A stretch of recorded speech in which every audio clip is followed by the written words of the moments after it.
Top of Europe হল UNESCO world heritage site.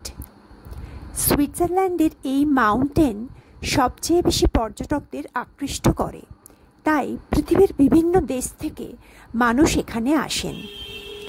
বিভিন্ন ভাষা, বিভিন্ন ধর্মের মানুষ হলেও কোথাও গিয়ে পর্যটকরা বোধহয় এক হয়ে যান।